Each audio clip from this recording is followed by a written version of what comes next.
Bonjour à tous, c'est PN Théorie. Alors, je reviens vers vous pour parler de la relation saine et comment discerner une relation saine d'une relation toxique après une agression perverse, après qu'on a été en contact dans quelques secteurs que ce soit, professionnel, personnel, amical, familial.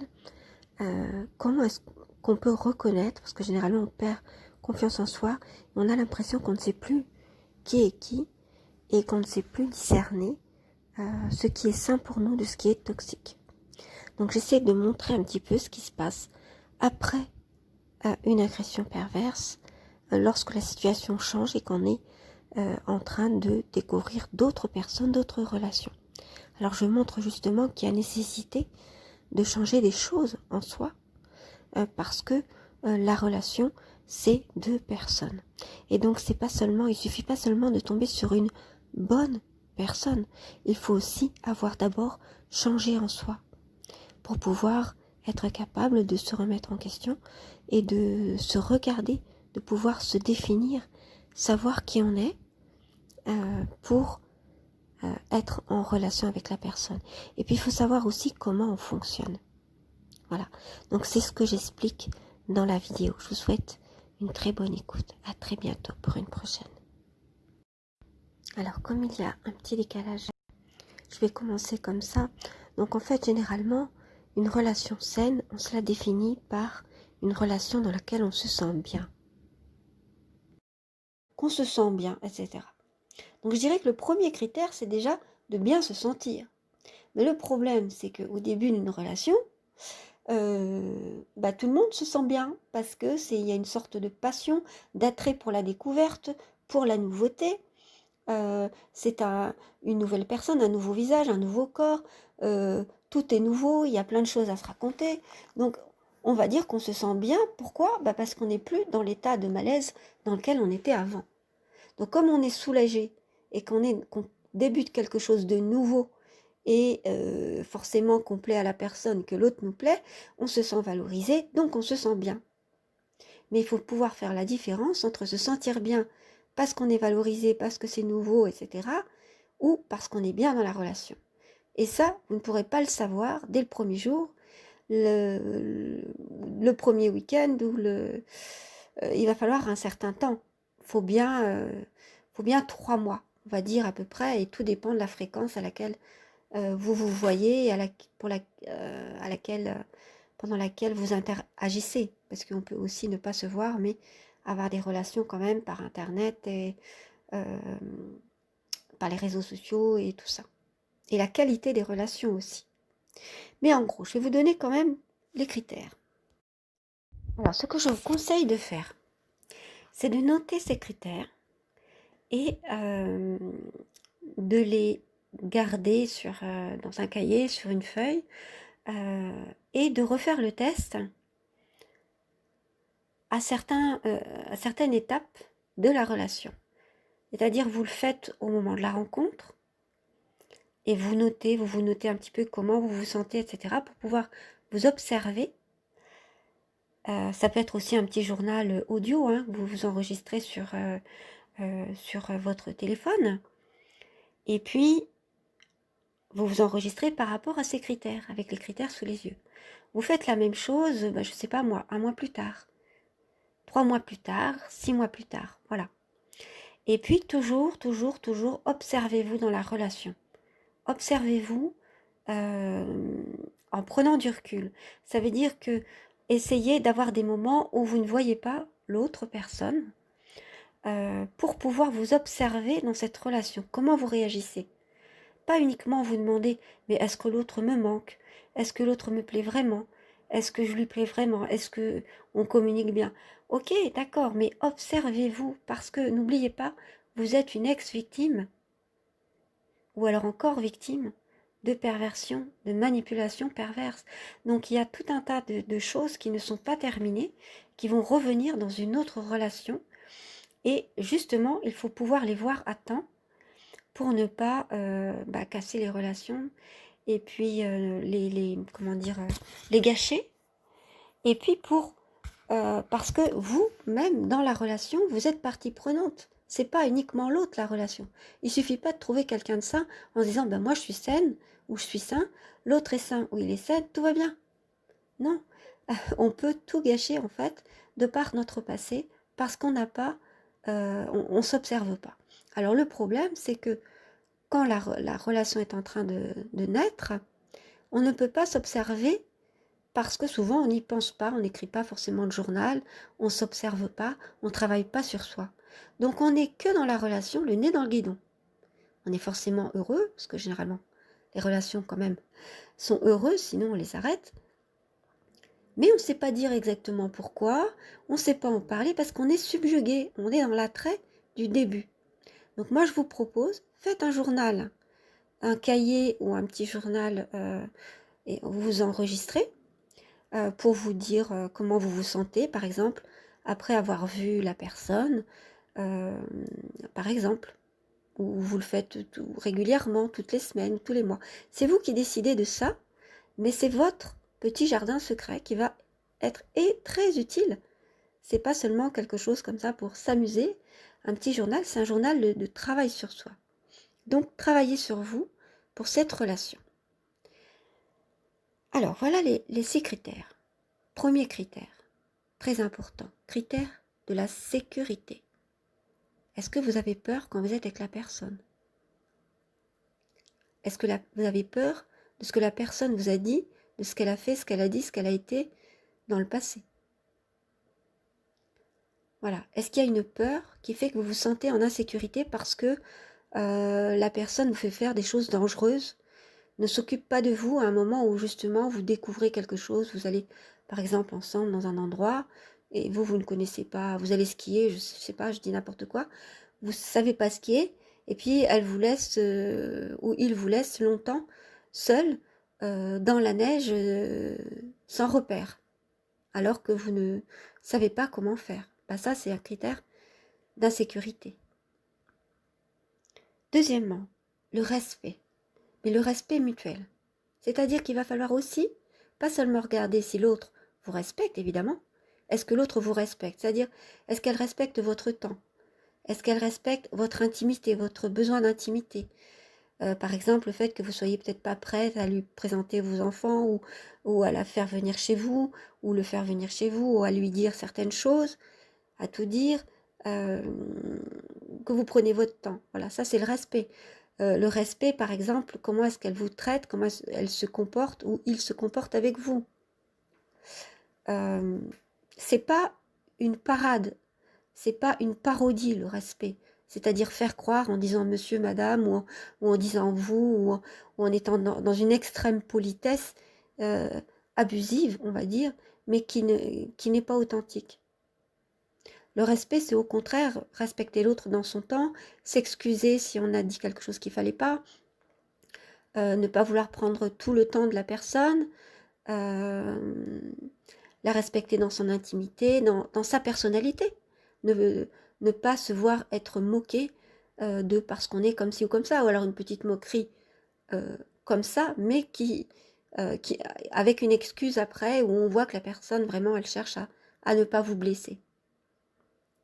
Donc un respect mutuel, parce que vous pouvez peut-être, si vous êtes devant quelqu'un de très très gentil, vous trouvez tenté de moins respecter l'autre, parce que là vous êtes dans un autre rapport, avec quelqu'un qui justement sera très différent de ce que vous avez connu, et donc vous allez vous dire, bah, c'est facile, et puis finalement vous allez vous mettre à ne pas respecter la personne.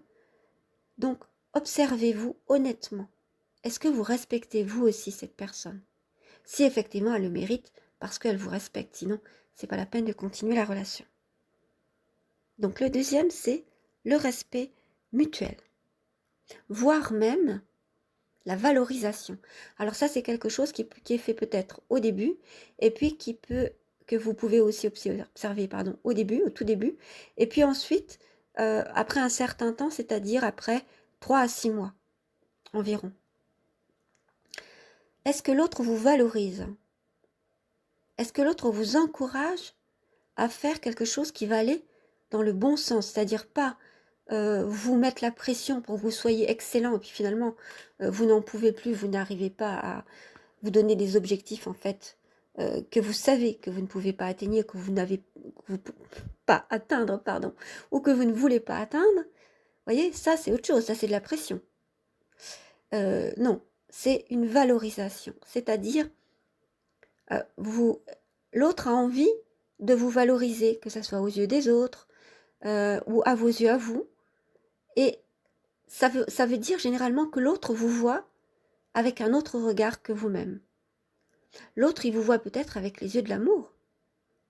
Alors, soit au tout début, par la passion et la séduction au tout début, soit au bout de 3 ou 6 mois, quand vous vous connaissez bien. Et donc, vous pouvez dire, ah mais oui, mais par exemple, les femmes, souvent, ont tendance à se dévaloriser. Bon, les hommes aussi, mais souvent les femmes, parce qu'on a ces critères et ces modèles de beauté très... qui sont divulgués par la publicité, etc., qui sont très, très, très contraignants. Donc, les femmes peuvent se dire, ah oui, mais j'ai un peu de kilos en trop ici, ou j'ai trop de ça, ou j'ai pas ci, ou j'ai pas ça. Voilà. Et un homme qui, au contraire, ou une femme, hein, tout dépend comment se passe, comment est ce couple, eh bien, si l'autre vous valorise en disant, mais non, moi je te trouve vraiment bien comme ça, ou alors telle chose, ça me plaît, etc., ben, n'allez pas vous redévaloriser à chaque fois, parce qu'au bout d'un moment, l'autre, ça va, comment dire, ça va saper l'amour qu'il a pour vous, même le respect, l'estime, même le regard, si vous vous dévalorisez tout le temps. Vous allez vous montrer sous votre meilleur jour, ne vous dévalorisez pas pour autant. Soyez heureux ou heureuse si l'autre remarque les belles choses ou les bonnes choses que vous avez en vous. Voilà, donc quelqu'un qui vous valorise, c'est quelque chose, hein, plus que le respect, c'est quelqu'un qui vous voit avec les yeux du cœur et qui voudrait que vous vous voyiez comme ça, ou qui a envie de valoriser tout ce qu'il voit et tout ce qu'il sait de vous, parce qu'il pense que ça vaut la peine. Il veut faire il veut aller vers ce chemin-là. Alors ne le découragez pas, ne la découragez pas. Allez-y ensemble. Alors, la troisième chose, c'est la confiance. La confiance. Faire confiance à l'autre, avoir confiance. Si vous le confiez, par exemple, un petit secret, alors au début, il ne faut pas confier de grands secrets. Il ne faut pas tout se dire. Il y a des personnes qui sont des ex-victimes et qui ont cette habitude de se dire bah oui, bah, je ne vois pas pourquoi je ne le dirai pas, je suis honnête. Donc, ils vont commencer à tout dire d'eux, tout dire de leur passé. Mais non, n'allez pas tout dire, et surtout pas que vous avez été victime de perversion. Dites, voilà, il y a eu des relations difficiles, sans vouloir s'apesantir, parce que ce qui est important, c'est la relation que vous allez vivre avec cette personne. Vous, votre passé, travaillez-le tout seul ou avec d'autres personnes. Ça peut être des psys, ça peut être des amis, ça peut être des personnes, des coachs, ça peut être des... Voilà. Mais ça, c'est votre boulot à vous, ça, pour que vous vous sentez bien dans la relation. Après, une fois que vous vous sentirez bien et que vous serez un couple stable, vous pourrez expliquer cette problématique. Mais pas tout de suite. Alors, combien de temps il faut attendre? Je ne sais pas, moi. Vous attendez d'avoir vraiment confiance et de savoir que l'autre ne va pas vous tirer une épée dans le dos, une balle dans le dos, vous voyez? Donc, ne vous tirez pas de balle dans le pied vous-même, en vous dévalorisant, comme je le disais tout à l'heure, mais ne vous faites pas tirer une balle dans le dos non plus. Ne faites pas confiance à outrance, parce que sinon vous allez vous faire abuser. Parce que n'importe qui, même quelqu'un qui est sain, va être tenté d'abuser quelqu'un qui se donne trop, qui se donne tout d'un coup, qui est trop honnête, trop transparent, qui se montre, qui donne tout. Parce qu'on voit bien que cette personne, elle est dans une quête d'absolu, elle est perdue. On se dit, cette personne est perdue et elle ne se valorise pas elle-même, elle ne se... enfin, elle se valorise peut-être, mais elle ne se respecte même pas elle-même parce qu'elle dit tout. Or, vous ne pouvez pas tout dire car vous ne savez pas qui vous avez en face. C'est peu à peu que vous pourrez vous dévoiler sur des petites choses, et peu à peu. Et parce qu'il y aura une contrepartie et que l'autre se sera dévoilé aussi. Mais restez toujours prudent et prudente. non pas méfiante, mais prudent. Donc la confiance. Est-ce qu'on peut se faire confiance? Alors au début sur des petites choses. Vous voyez, n'allez pas lui donner votre code de carte bleue parce que vous vous faites confiance alors que ça fait que 15 jours que vous vous connaissez. Il faut quand même rester dans les limites de la prudence, une simple de bon sens en fait. Donc la confiance. Et la confiance va se construire peu à peu, plus vous allez vous connaître, si vous êtes dans une relation saine et si l'autre veut aussi continuer dans une relation comme celle-là. Il va y avoir de plus en plus des rapports de confiance. Ensuite, ça va ensemble un peu, c'est l'honnêteté. Est-ce que cette personne vous dit la vérité? Ou est-ce que vous vous êtes rendu compte qu'elle vous a menti? Alors, il faut voir sur quoi. Si la personne vous a menti sur son âge parce qu'elle voulait absolument être avec vous et que finalement elle vous convient, c'est pas si grave que ça. Faut voir pourquoi elle a été malhonnête, c'est-à-dire pourquoi elle aurait menti. Après, l'honnêteté, c'est pas uniquement le mensonge ou la vérité, parce qu'il y a des vérités qui sont pas forcément bonnes à dire au début. Voyez-vous, vous n'allez pas dire tout de suite que vous avez été victime de perversion.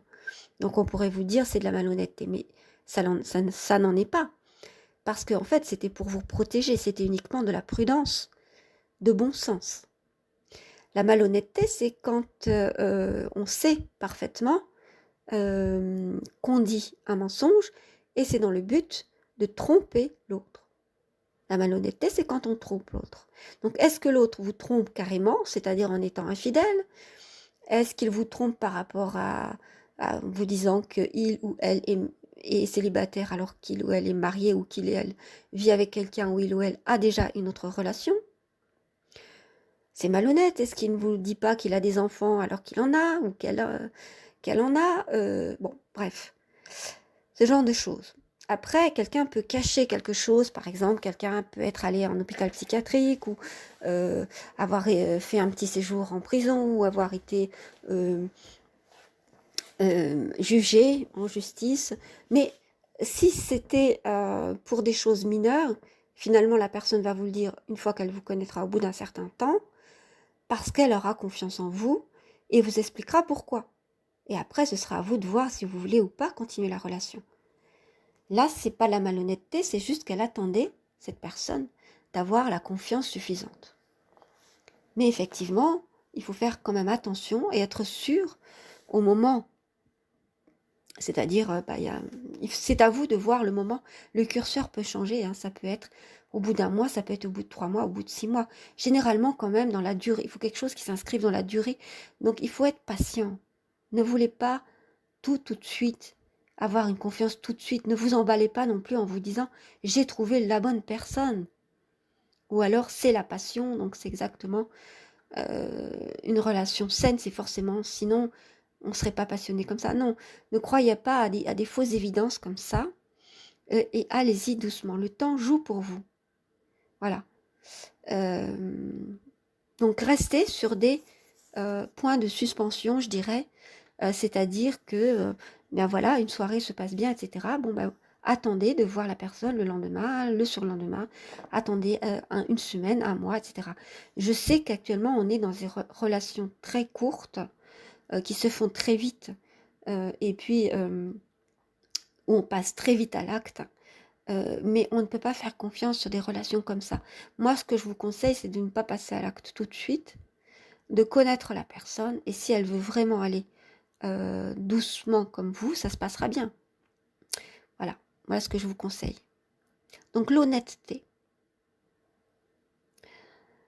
Alors ensuite, comme cinquième notion importante, caractéristique importante d'une relation saine, c'est l'authenticité. Être vrai. Est-ce que la personne est en train de vouloir se montrer autre qu'elle n'est en réalité? C'est-à-dire de faire croire qu'elle est riche, par exemple, alors que c'est pas du tout le cas. Ou alors jouer au bourgeois, à la bourgeoise, alors que c'est pas le cas, avec une grosse voiture, mais en fait, elle s'en sort pas tous les fins de mois. Ou voilà. Donc, est-ce qu'il est authentique aussi dans sa personnalité, ou est-ce que c'est quelqu'un qui va faire de la surface en voulant se montrer quelqu'un qui a comme si elle avait confiance en elle, ou comme s'il avait confiance en lui, alors que c'est pas le cas? Est-ce qu'il il montre quelque chose de faux par rapport à ce qu'il est à l'intérieur, ou pas. Donc ça, vous pouvez le sentir à force de beaucoup observer les personnes. Donc moi, ce que je vous conseille, c'est de parler peu, de plutôt laisser l'autre s'exprimer, et puis de parler, mais à bon escient.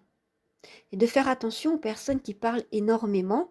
Vous, si vous vous mettez à beaucoup observer, à parler beaucoup moins, à bon escient, à savoir ce que vous voulez, à savoir quand vous allez vous arrêter, c'est-à-dire montrer que vous avez des limites, eh bien l'autre, par mimétisme, va se mettre à agir comme vous, tout simplement. Et du coup, la relation va aller vers quelque chose de plus, comment dire, authentique. Parce que vous aurez mis ces bases. N'oubliez pas, la relation, elle est aussi ce que vous y mettez. C'est pas uniquement le fait de trouver quelqu'un de sain. Et parce que vous êtes sain que tout va fonctionner. La relation, c'est aussi un fonctionnement. C'est la manière dont vous allez, dont vous allez mettre en action ce lien qu'il y a entre vous. Et comment il va se développer ce lien? Il va se développer en fonction de la relation, c'est-à-dire des actes, des gestes, des paroles, des mimiques, de toutes ces choses qui vont faire qu'il va y avoir un attachement qui va se faire et une sorte de relation. Et cette relation, il va alimenter le lien qui existe, qui au tout début est juste un lien peut-être de séduction ou d'attirance comme ça. Et le lien, il va se développer petit à petit, et avec la confiance, avec le respect, la sécurité, toutes ces notions-là, en fait, il va se développer, ou pas, hein, mais il peut se développer en lien d'amour. Donc, l'authenticité. Et soyez vous-même. Ne cachez pas la manière dont vous êtes. Soyez honnête. Si vous n'avez plus de cheveux, montrez que vous n'avez plus de cheveux. Voilà. Ou alors dites, vous pouvez au départ, évidemment, puisqu'on veut être dans la séduction, si vous êtes quelqu'un, un homme, et que vous n'avez plus de cheveux, bon, peut-être essayer de faire en sorte que ça se voit pas trop, puisqu'on essaie de se montrer sous son bon jour, à une première rencontre, par exemple. Mais ensuite, il faudra rapidement le dire. Pareil si vous mentez sur votre âge, parce que cette personne vous plaît vraiment. Donc, soyez vous-même. Dans les limites, évidemment, n'allez pas vous mettre à parler vulgairement, etc. Parce que en se disant c'est plus convivial, je vais me montrer moi-même tel que je suis, tant pis, l'autre il me prend ou il me laisse. Non, parce qu'effectivement, dans une relation, on se doit de respecter l'autre. Donc il y a quand même une limite, une mesure entre être complètement soi-même et se dire que être soi-même, c'est se montrer brut et quitte à choquer et respecter l'autre. Parce que être authentique, ça veut dire simplement être authentique avec son cœur, se montrer tel qu'on est à l'intérieur, mais en restant prudent, en ayant une certaine pudeur, parce que on ne va pas tout montrer de nous et tout dire de nous. Parce qu'il faut avoir la confiance pour ça, et la confiance, elle se mérite, elle se construit. Donc ça va prendre du temps. Et parce qu'il faut respecter l'autre. Si vous attendez du respect, il faut aussi pouvoir le respecter. Donc, montrez-vous une meilleure de vous-même, mais en ayant l'idée que vous n'avez pas à vous montrer comme ça, brut de décoffrage, etc., sous prétexte que l'autre doit vous connaître aussi dans vos retranchements. Alors ensuite, il y a la liberté. Alors, je ne sais plus à quel numéro j'étais. La liberté. Il faut pouvoir se sentir libre avec l'autre. Si vous vous sentez contraint de devoir agir comme l'autre veut, contraint parce que l'autre insiste, mais si, reste, mais si, reste avec nous, reste là, allez, fais ça, ça va te plaire. Bon, vous voyez, là, c'est insister trop lourdement. Vous avez le droit de faire ce que vous voulez. Au bout d'un moment, si vous sentez que vous ne sentez pas libre, ça veut dire que la relation n'est pas saine. Que l'autre ne veut pas instaurer une relation saine. Elle sera en déséquilibre, cette relation. Et aussi des rapports d'égalité. C'est le dernier point. Des rapports d'égalité. C'est-à-dire que, alors égalité, ça ne veut pas dire égalité stricte. Toi tu as eu 3 bonbons, donc moi je dois en avoir 3 aussi. Tu as pris un dessert, donc je dois en prendre aussi. Vous voyez, bon. C'est pas ça, c'est pas l'égalité stricte. C'est plutôt du ressort de l'équité, mais il faut qu'il y ait quand même cet équilibre entre vous deux. Par exemple, pour les temps de parole, faut pas qu'il y en ait un qui se mette à parler beaucoup et l'autre peu. Faut pas qu'il y en ait un qui soit livré beaucoup et l'autre pratiquement pas. Faut pas que ça soit toujours l'un qui soit force de proposition pour proposer des sorties et pas l'autre. Donc il faut toujours qu'il y ait une certaine égalité. Pareil pour la somme d'argent que vous investissez dans la relation. Si c'est toujours le même qui fait des cadeaux, et ben dans ce cas-là, si c'est toujours vous qui faites des cadeaux, vous avez fait des cadeaux 2 fois de suite, vous n'avez jamais rien eu, par exemple, en 3 mois, bon ben arrêtez de faire des cadeaux. Et puis voyez comment les choses se font, parce que ça peut être une bonne personne, mais tout simplement, il faut pouvoir, régler les relations. Ça peut être un simple réglage, et puis en parler. Alors voilà les 6 critères. Alors c'est 7 critères, pardon. Les 7 critères pour les caractéristiques qui font que vous pouvez observer que la relation est saine. Comme je vous l'ai dit, écrivez-les et puis voyez effectivement au jour le jour ou quand vous avez envie sur votre journal, voyez un petit peu si effectivement il y a tel ou tel critère qui c'est bon ou c'est pas bon et pourquoi, dans quelle situation. C'est important. Moi, je pense que c'est mieux d'utiliser un journal vocal, c'est-à-dire avec votre téléphone, parce que vous allez pouvoir dire les choses comme si vous parliez à quelqu'un. Alors, si vous n'avez pas l'habitude, faites comme si vous parliez à votre meilleur ami. Voilà. Votre meilleur ami, c'est vous. Vous dites votre prénom et vous dites, bah voilà, aujourd'hui, je vais te raconter ce qui se passe. Alors, telle date. Et comme ça, vous réécoutez de temps en temps. Quand vous avez besoin de faire le point, ou quand vous êtes dans une situation de doute par rapport à la personne, eh bien vous pouvez à ce moment-là réécouter et vous dire ah oui c'est vrai qu'il avait fait ça, c'est vrai que moi je me sentais comme ça. Et vous pourrez savoir comment vous avez avancé. Sinon, vous avancez sur rien parce que notre mémoire, elle n'est pas forcément bonne et puis elle est sélective, elle est en rapport avec nos émotions. Donc si ça va pas, qu'on est en froid avec la personne, on va voir tout en noir, on va se dire que tout ce qu'elle avait fait c'était vraiment nul, ça n'allait pas, rien n'allait. Alors que si on relit ce journal, on réécoute, on va se rendre compte qu'il y avait quand même des bonnes choses. Donc voilà pour les 7 critères. Continuez avec votre journal. En plus des critères, il y a autre chose aussi que vous pourrez voir au bout des 3 mois ou des 6 mois.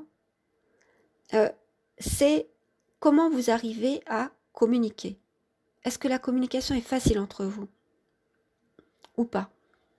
C'est-à-dire, est-ce que vous arrivez à régler un souci par la parole? Voilà, à surmonter une situation ou pas. Ensuite, vous pouvez voir s'il y a un équilibre dans cette relation et si cet équilibre va vers l'harmonie. Est-ce qu'il prend le chemin de l'harmonie ou c'est juste un équilibre comme ça, là, vraiment avec une égalité parfaite. Toutes les choses sont en place, mais elles sont juxtaposées, mais elles n'arrivent pas à se lier entre elles. Et c'est ce qui fait que les choses arrivent à se lier entre elles, dans les liens, dans la relation, dans ce rapport à l'autre, qui fait que on va vers une harmonie. Donc, est-ce que vous arrivez à communiquer? Deuxièmement, est-ce qu'il y a cet équilibre et est-ce que ça va vers l'harmonie? Est-ce que tout coule en fait? Ou pas? Et puis ensuite, vous pouvez voir aussi si l'autre est dans un rapport d'écoute par rapport à vous. Quand vous avez, donc au bout de 3 mois, 6 mois quand même, on a traversé des petites choses, vous avez pu vous confier, est-ce que vous voyez si l'autre vous écoute avec tendresse, en vous valorisant, en essayant de vous aider? Est-ce qu'il vous est d'une quelconque aide? Alors ne soyez pas comme ces personnes qui se disent moi j'ai besoin de personne, j'ai pas besoin d'aide, je m'aide tout seul, donc toute seule, donc je demande pas. C'est bien quand même qu'il y ait une relation d'aide qui se fasse jour entre vous, parce que au bout d'un moment vous allez lui dire forcément que vous avez été victime de perversion et que vous travaillez là-dessus, etc. Et donc cette personne ou cet homme ou cette femme peut vous aider sur certaines choses ou vous éclairer sur une situation. Essayez avec un petit problème au début de lui en parler et dire qu'est-ce que tu en penses de ça. Ne lui parlez pas de tous vos problèmes et ne lui parlez pas de tout. Essayez de régler les choses avec un coach, avec un psy, avec vous-même, en travaillant sur vous-même, mais quelquefois, essayez comme ça, en parlant d'un petit problème pour voir comment l'autre réagit. Et puis, voyez si lui vous en parle aussi. Et puis, est-ce qu'il y a un projet qui se fait jour? Voilà, ça c'est la dernière chose. Donc, j'ai parlé de la communication, de l'équilibre qui va vers l'harmonie. Est-ce qu'il y a une certaine aide, écoute, avec de la tendresse, hein?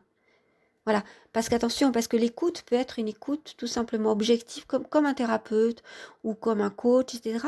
Mais il n'y a pas de tendresse. Donc faites attention, est-ce qu'il y a bien cette tendresse quand l'autre vous écoute parler de vous-même, ou parler de vos doutes, ou parler de vos contrariétés, de la journée, etc.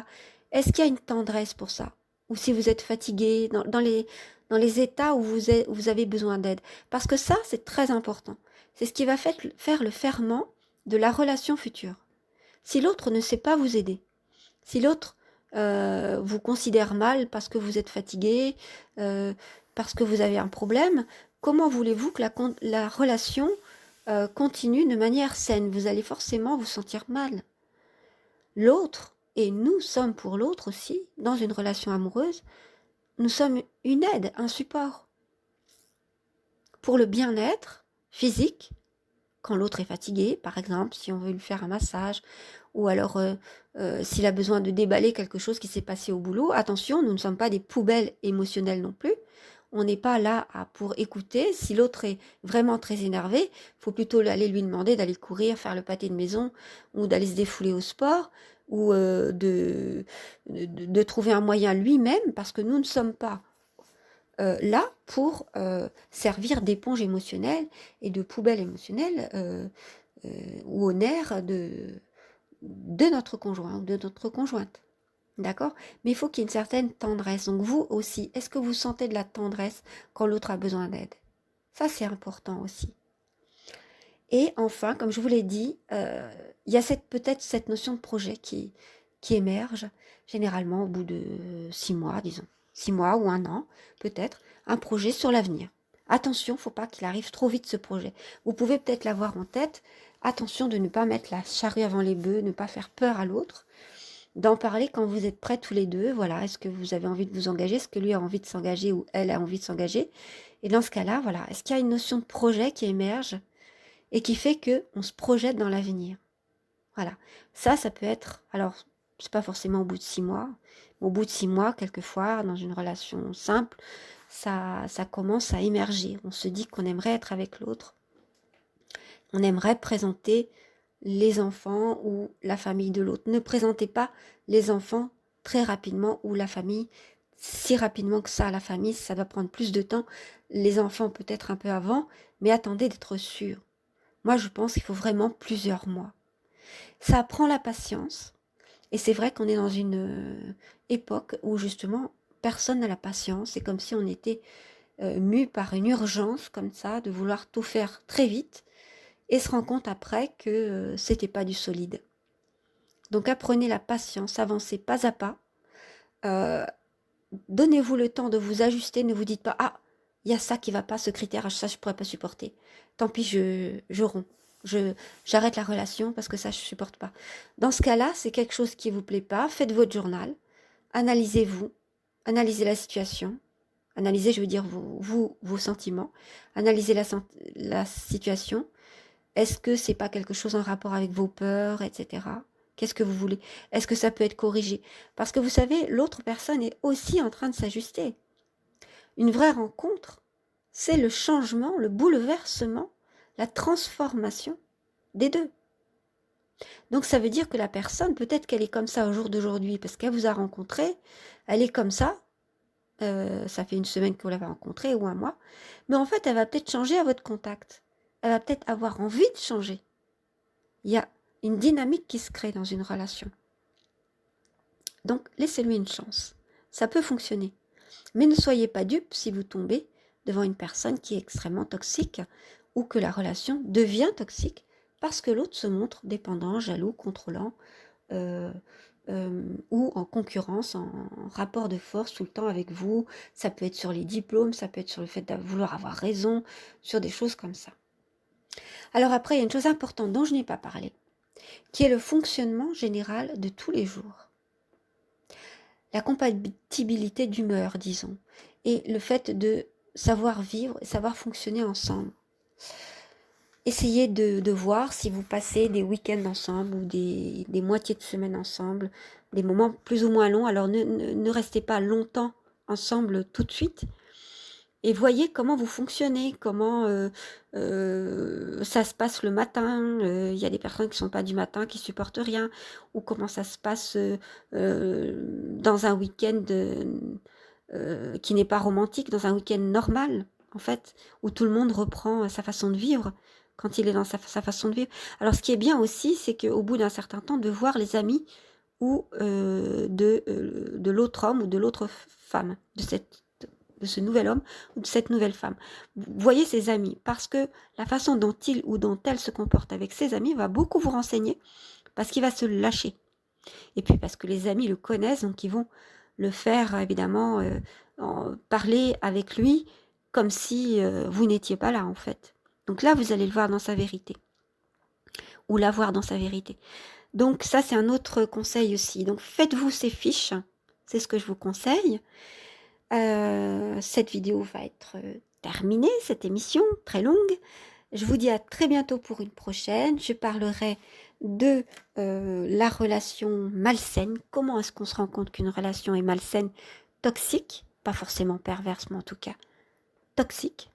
Et donc que vous n'avez rien à faire dans cette relation, que vous allez y perdre des plumes et qu'il vaut mieux arrêter.